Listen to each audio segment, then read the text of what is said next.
안녕하세요. 저는 마흔을 앞두고 있는 한 번 갔다 온 돌싱녀입니다.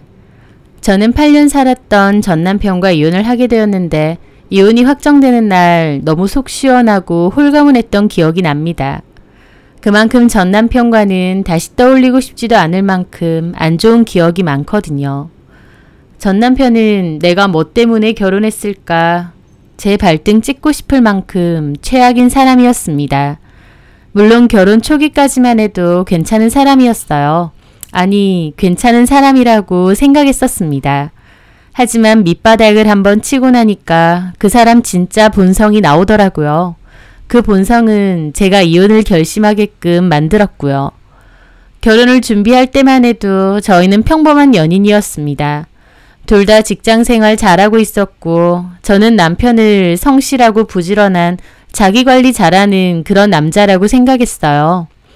직장생활 하면서도 운동도 열심히 하고 모임 같은 데에도 나가는 등 하루하루 참 열심히 살아가는 사람이라 생각했거든요. 게다가 말빨도 좋고 유머러스해서 같이 있으면 재밌기도 했고요. 주변에 인기도 많은 편이었습니다. 저희는 결혼을 할 때 좀 무리해서 신혼집 매매를 했었는데요. 저는 전세로 하고 싶었는데 남편이 이런 집은 매매를 해놓으면 나중에 가치가 커질 거다라고 해서 좀 무리해서 대출을 받아 사게 되었죠. 둘 다 직장생활 하고 있으니 대출금 갚는 것도 큰 문제는 아닐 거라 생각했고요. 결혼하고 초반 1년까지는 둘 다 열심히 벌어서 대출금도 갚았습니다. 요즘은 대출 없는 사람이 잘 없으니 저희 부부도 앞으로 이렇게 열심히 벌어 차곡차곡 갚고 모으면서 살면 될 거라 생각했죠. 그런데 1년쯤 지나니 남편은 본격적으로 저에게 사업 타령을 하더군요. 사실 연애 때도 자기는 사업을 하고 싶다, 사업가 체질이다, 직장 다니기 싫다는 소리를 잘했습니다. 그런데 보통 직장인들이 저런 소리 많이 하잖아요. 회사 다니기 힘들 때. 그래서 저도 그런 가벼운 투정 정도로만 생각했는데 결혼하고 보니 좀 더 자주 저런 얘기를 하더라고요. 회사 생활 하기 싫고 내 사업을 하고 싶다라는 말이요. 당신이 사업 경험이 있는 것도 아니고 그렇다고 뚜렷한 아이템이 있는 것도 아닌데 무슨 사업이냐 말렸습니다. 사업이라는 게 쉬운 것도 아니고 10명 중 8명은 망한다더라. 그거 망하면 빚도 크다 등등요. 그런데도 남편은 제 말은 콧등으로도 안 듣는 느낌이었습니다. 이미 허황된 꿈에 젖어 사는 것 같았죠. 그리고 그 꿈은 남편과 친한 형님이라고 하는 한 남자가 자꾸 부추긴다는 것을 알게 되었어요. 그 형님은 과거에 큰 사업을 하다가 개인 사정으로 그만두고 한동안 다른 지방에 내려가 살았답니다. 그러다가 다시 사업을 하려고 하는데 좋은 아이템이 있다고, 이건 대박날 수밖에 없는 아이템이라고 했대요. 그러면서 저희 남편을 꼬신 겁니다. 뭐냐고 하니 그때 당시엔 조금 생소한 디저트 가게라고 했는데 외국에서는 히트를 쳤다고 하더라고요. 그 형님이 로열티 문제도 해결했고 제작 방식이나 관련 계약 문제도 다 해놨다. 혼자 해도 되는데 좋은 기회라서 아끼는 동생인 저희 남편한테도 투자하라고 한 거다. 그러니 같이 장사를 해보자 라고 했다는 거죠. 남편은 절대 놓치면 안 되는 기회인 양 저를 설득했고 저는 만류했습니다. 지금 회사 잘 다니고 있고 뭐하러 그런 무리수를 드느냐, 잘 될지 안 될지 어떻게 아느냐고요. 그런데 남편은 저한테 그런 식으로는 절대 큰 돈 못 벌고 월급으로 허덕이면서 대출금만 갚다가 죽을 거랍니다. 그러면서 남자가 큰 뜻을 가지고 새로운 일을 해보려고 하는데 도와주지는 못할 망정 해박 놓는다고 뭐라고 하더군요. 그것 때문에 많이 싸웠어요. 하지만 남편은 전혀 양보할 생각이 없었고 이미 그 형님과 동업을 같이 하겠다는 확고한 의지가 있더군요. 제가 말릴 수 있는 단계가 아니었습니다. 그래서 결국은 제가 포기하고 알겠다 해보라고 두 손 두 발 들었습니다. 남편은 그렇게 직장을 그만두게 되었고 퇴직금으로 3천만 원을 받았는데 그 돈과 대출을 좀 더 합쳐 그 사람에게 넘겼습니다. 저는 이게 맞는 건가 한숨이 절로 났지만 남편은 큰 소리 탕탕 쳤어요. 보란듯이 성공해서 저도 호강시켜 줄 거라 하면서요. 저는 걱정이 많았죠. 왜냐면 저희 아버지도 과거에 퇴직금으로 가게를 차리신 적이 있거든요. 결과는 별로 좋지 못했습니다. 부모님 두 분 다 장사를 해본 적이 없으신 데다 프랜차이즈 본사에서 떼가는 수수료도 너무 컸고 남는 게 별로 없었어요. 결국 1년 정도 버티시다가 계속 버티면 빚이 더 생길 것 같아서 접으셨죠. 모아두신 돈으로 한 거라 빚은 없었지만 있는 돈까지 다 날린 건 맞습니다. 그나마 다행인 건 그 후에 아버지 지인분이 하시는 회사로 재취업을 하셔서 다시 직장 생활을 하신 거였어요. 아버지 일이 기술직이다 보니 비교적 많은 나이에도 재취업이 잘 된 거였죠. 그때 이후로 아버지는 장사 아무나 하는 거 아니라는 소리도 잘하셨어요. 하여튼 저는 그때 부모님이 너무 힘들어 하시는 거 옆에서 다 지켜본 입장이라서 남편이 장사를 해본다는 게 더욱 달갑지 않았던 겁니다. 만반의 준비를 하고도 망하는 게 장사인데 남편은 명확한 준비나 계획 없이 그 형님 말만 듣고 뜬구름만 잡는 것 같았거든요. 하지만 어쨌든 남편은 그렇게 아는 형과 사업을 시작했습니다. 여차저차 가게는 오픈을 했어요. 초반에는 정말 장사가 괜찮았습니다. 가게 입지도 나쁘지 않고 흔히 볼 수 없는 디저트다 보니 사람들이 호기심에 사 먹어 보는 것 같았어요. 그런데 오픈빨이라는 게 무섭다고 오픈빨 꺼지자마자 손님도 동시에 점점 사그라들더라고요. 그 형님이란 사람도 큰 소리 탕탕 치길래 마케팅이든 뭐든 가게를 잘 꾸려 나갈 수 있을 줄 알았는데 생각보다 별로 하는 것도 없고 손을 놓고 있는 것 같았습니다. 남편은 그 기간 동안 생활비를 한 번도 준 적이 없었고 생활비며 대출금도 다 제 월급에서 힘들게 메꿔야 했습니다. 하지만 남편은 좀 기다리라며 원래 장사라는 게 1년은 천천히 두고 보는 거라고 하더라고요. 하지만 매출은 점점 안 좋아지고 제가 오며 가며 봐도 손님은 늘 없더라고요. 이대로 망하는 건 아닐까 너무 걱정이 많았는데 엎친 데 덮친 격으로 정말 충격적인 일이 생겼습니다. 그 동업자 형이라는 사람이 남편에겐 말도 안 하고 그 가게를 몰래 다른 사람에게 양도한 거였어요. 그 사실을 알고 남편은 그 형이라는 사람에게 부랴부랴 연락했지만 모든 연락을 끊고 잠수를 탄 후였습니다. 저도 기함했죠. 그 형 몫이 더 많긴 해도 남편 몫도 엄연히 들어가 있는데 자기 마음대로 가게를 처분하고 날랐다는 게요. 당연히 남편이 그 동업자 형에게 돈을 줄 때 계약서 같은 건 대강 작성했나 본데 남편은 그 계약서를 빌미로 새 가게 주인에게 못 나가겠다고 버티고 있는 상황이었습니다. 들어오기로 한 사람도 일종의 사기를 당한 셈이니 법대로 하겠다고 했고요. 남편은 자기 몫은 하나도 챙기지도 못하고 이대로 가게를 넘길 순 없다고 변호사 사무실 상담하러 다니고 발등에 불이 떨어졌습니다.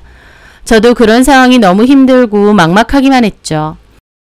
그러다가 결국 새로 들어오는 사람에게 보증금 돌려주고 가게는 안 넘기기로 얘기가 됐나 봐요. 하지만 말이 좋지 그 돈은 어디서 구하나요? 상황이 그렇게 되자 남편은 바로 저희 부모님께 부탁드려보자 하더라고요.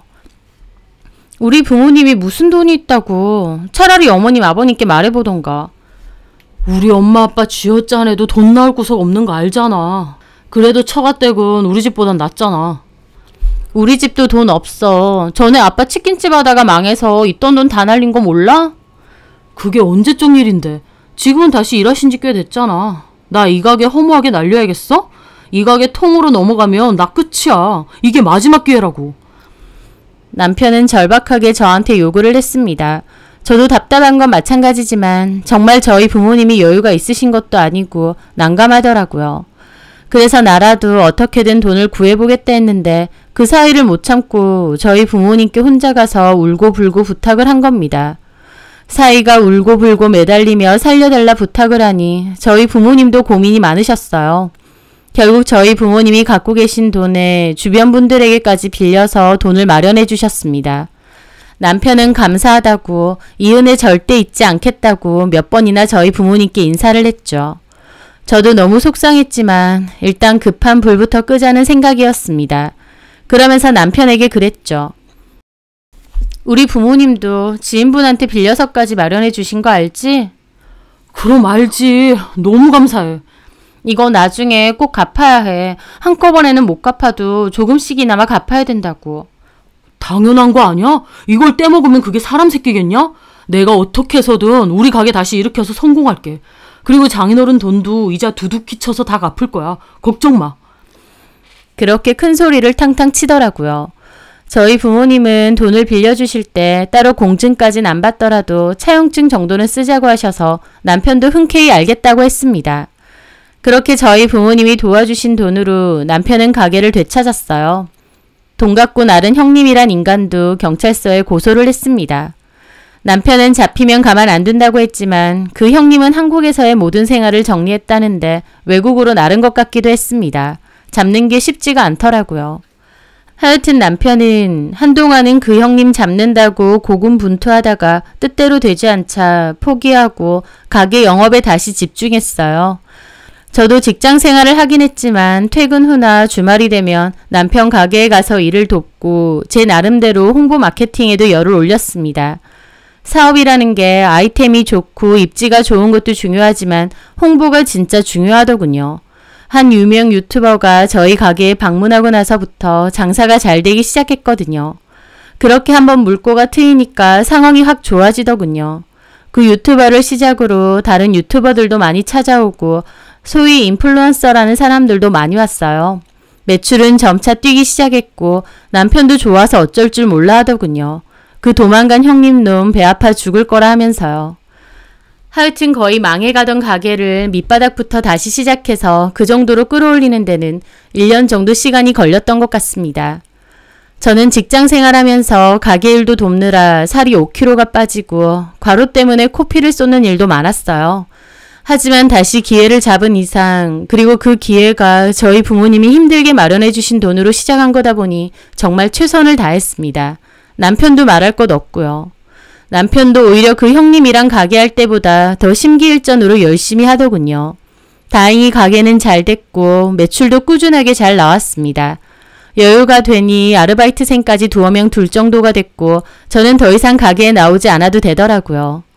모두에게 다 좋은 결말일 수 있었는데 사람처럼 간사한 동물은 없는 것 같습니다. 남편은 이제의 성공이 마치 자기 혼자 잘해서 그렇게 된 것 마냥 여기더군요. 본인이 가장 어려웠을 때 도와준 사람은 저희 부모님이고 저잖아요. 하지만 그런 건 다 까먹었는지 본인이 잘해서 그런 거라고 생각하고 허세랑 허영만 점차 늘더라고요. 갑자기 외제차로 바꾸고 골프 치러 다니고 주변에 한턱 쏘고 다니는 일도 많아졌고요. 가게는 알바생한테 맡기고 밖으로 도는 일이 많아졌습니다.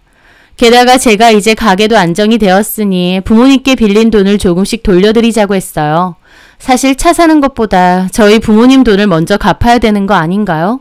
그것만 봐도 남편의 정신 상태가 얼마나 썩었는지 아시겠죠?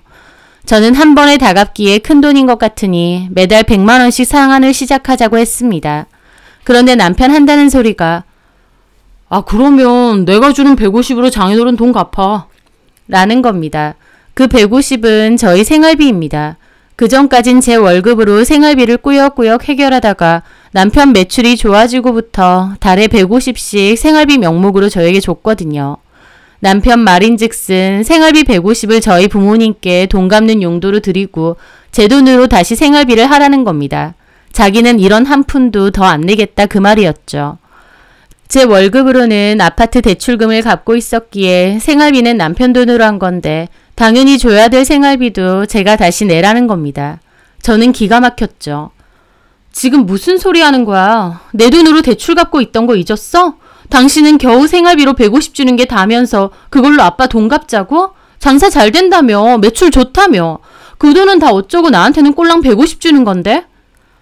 당신도 돈 벌잖아. 그리고 나 최근에 차 샀잖아. 그거 할부 갚아야 될 거 아니야. 당신 가게 한 달 매출이 얼만데 이렇게 앓는 소리를 하느냐고. 솔직히 마음만 먹으면 몇 달 열심히 모아서 아빠 돈부터 싹 갚아야 되는 거 아니야? 야, 매출이 전부냐? 그 돈으로 가게 운영비며 마케팅비로도 얼마나 들어가는데.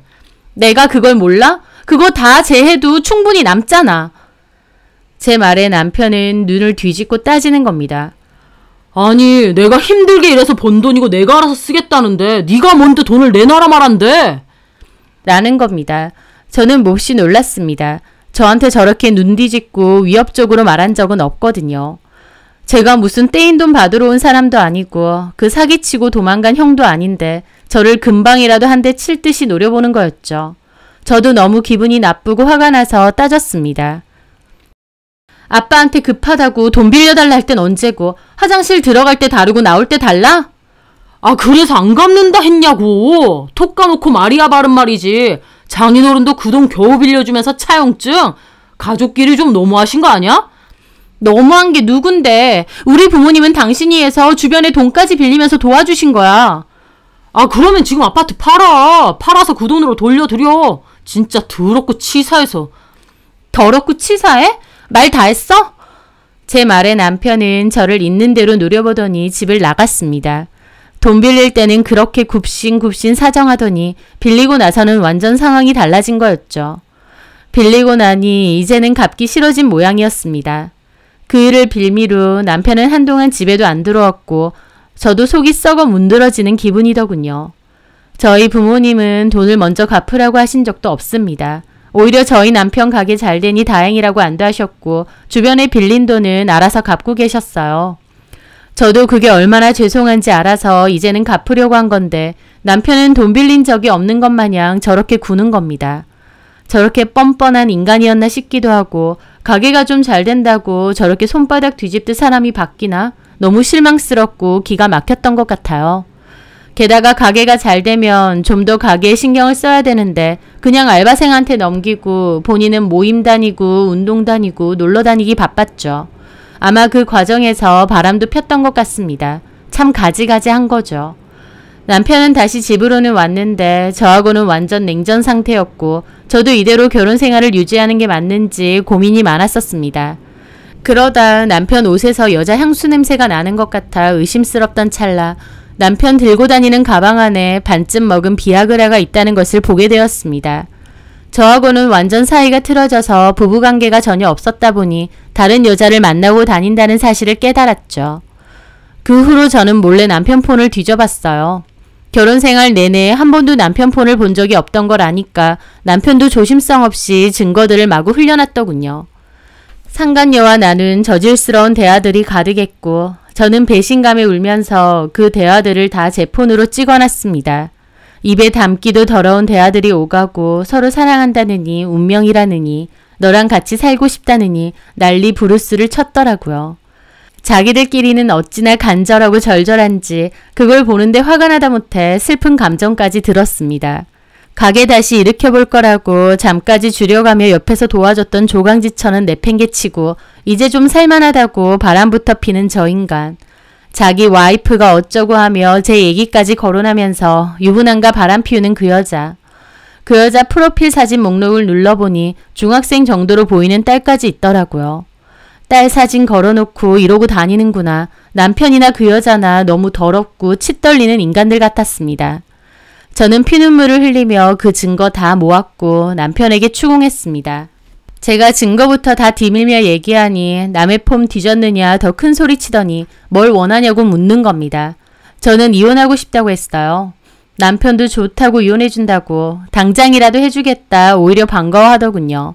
그러면서 한다는 소리가 제 탓을 하면서 남편으로서 자기를 믿어준 적이 없답니다.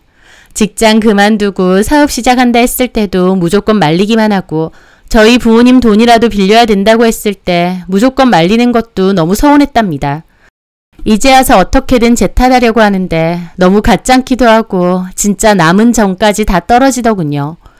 저는 오히려 차분해진 기분으로 돈도 똑바로 안 갚고 생활비도 제대로 안 내고 이제는 바람까지 피는데 네 얘기 더 듣고 싶지 않다고 말 잘랐습니다. 그리고 정해진 기한까지 우리 부모님 돈 다 갚아라. 너나 그 여자한테 위자료 청구할 거니까 그것도 받아낼 거다. 그리고 이 집도 초반 말고는 거의 내 지분이 많으니까 내가 가질 거다라고 했습니다. 남편은 자기도 가만 안 있는다고 마음대로 하라고 소리 지르더군요. 저한테 미안한 기색 1도 없이 당당하게 큰 소리치고 조금이나마 미안한 기색이라도 보이고 반성이라도 했으면 저도 이렇게 악에 바치진 않았을 것 같아요. 남편도 변호사 선임하고 저도 변호사 선임했습니다. 그리고 저는 증거를 바탕으로 상간소송 먼저 진행했어요. 증거가 워낙 확실하다 보니 거리낄 게 없더군요. 남편도 말도 안 되는 변명이 가득한 답변서를 보냈지만 일단 제 증거가 확실하다 보니 제 승소가 유력했습니다. 그 여자에게도 똑같이 위자료 소송을 진행했습니다. 그 과정에서 그 여자와 통화도 했는데 처음엔 잡아떼더니 증거가 확실하다 하니까 왜 자기한테 그러느냐 펄쩍 뛰더군요. 긴 말 필요 없다 싶어서 집으로 소장 보냈는데 그 소장을 자기 딸이 읽었다느니 자기 딸이 너무 큰 충격을 받았다느니 자기도 가만 안 있겠다느니 하는 문자를 보내는 겁니다. 자기가 떳떳하게 살았으면 딸한테 부끄러울 일도 없을 텐데 부끄러운 줄 아는 건가 싶더군요. 저는 저한테 이렇게 보내는 문자도 다 협박이라고 추가 고소할 거라고 했더니 그제야 전화해서 잘못했다며 합의 보고 소송비 깎아달라 하더군요. 깎긴 뭘 깎나요? 저는 그럴 생각 전혀 없으니 돈이나 똑바로 준비하라 했습니다. 남편에게는 차용증을 바탕으로 빌린 돈 갚으라 했어요. 공증은 없었어도 자필 서명과 도장 찍힌 차용증에 입출금 내역까지 다 확인이 돼서 변호사 통해서 정해진 기일 내에 입금하라 명령했습니다. 법적 다툼이 좀 있긴 했지만 결과적으로 부모님이 빌려주신 돈 돌려받았고 위자료 소송도 제가 승소해서 남편과 그 여자 측에 위자료도 받았어요. 살고 있는 아파트도 제 기여도가 훨씬 크다는 것을 인정받아서 초창기 남편이 냈던 돈만 일부 돌려주고 제가 갖게 되었습니다. 물론 아직 갚아야 될 대출금이 많긴 하지만 그래도 제가 알뜰살뜰 대출금 갚아가며 지킨 집이니 너무 다행이다 싶더라고요. 그 과정에서 남편은 저한테 독한 년 어쩌고 하길래 대화 내용 녹취도 되고 있고 이것도 신고해준다 하니까 더 이상 연락은 안 오더군요. 그렇게 남편과는 길고 지루한 소송 끝에 이혼을 했습니다. 말로는 이렇게 간단한데 사실 그 과정이 정말 힘들고 우울했어요. 밑바닥까지 다 본다는 게 뭔지 알겠더라고요. 그래도 이렇게 이혼 확정이 되고 나니 얼마나 속 시원한지. 이혼하고 돌아보니 저런 후한무치한 인간을 한때는 남편으로 두고 살았던 게 부끄러울 지경이었습니다. 그 후로 저는 살던 아파트 값이 올라서 좋은 값에 팔고 정리를 했고 직장 가까이 작은 집을 얻어서 혼자서 생활하고 있어요. 그러던 와중에 2년 정도 지나서 주변 지인에게 전남편 근황에 대해서 듣게 되었습니다. 전남편 가게가 코로나 터지면서 거의 망하다시피 했다고요. 꾸역꾸역 버티다가 결국 정리했다고 하는데 힘든 해 어쩌네 신세 한탄하고 다니다가 그 뒤로는 소식이 끊겼다고 하는 겁니다. 그 소리를 듣는데 얼마나 속 시원하던지요. 우리 부모님한테 사정해서 빌려간 돈으로 재기에 성공했던 사업. 하지만 저랑 이혼하고 2년도 안 돼서 쫄딱 망하고 연락까지 두절된 거였습니다. 그렇게 어리석은 인간이 또 있을까 싶더라고요. 딴 생각하지 않고 열심히 가게 키우고 저희 부모님 돈도 착실히 갚고 가정에 충실했으면 가게가 설사 시기상 안 좋아져도 얼마든지 저와 함께 헤쳐나갈 수 있었을 겁니다. 아파트 값이 많이 올랐으니 그걸로 손해를 좀 메꿀 수도 있었고요. 하지만 이렇게 된 건 다 자기 업보죠. 당장 가게가 잘 된다고 본인이 잘나서 그런 줄 알았던 전 남편. 조금 잘 되자마자 자기 도와줬던 사람부터 팽하는 그 되먹지 못한 인간성이 결국 지금의 전 남편의 처지를 만들었다 생각합니다. 제 입장에선 진작에 그런 인간과 쪽내서 다행이다 싶고요. 남편과 이혼 준비할 때가 제 인생에서 가장 힘들었는데 돌이켜 생각해보니 제 인생을 위해 꼭 필요했던 시간이기도 한 것 같습니다. 모든 터널에는 끝이 있다는 말처럼 힘든 시기와 제 인생에 도움될 것 없는 사람도 정리를 했으니 이제는 좋은 날, 밝은 날만 가득했으면 합니다. 감사합니다.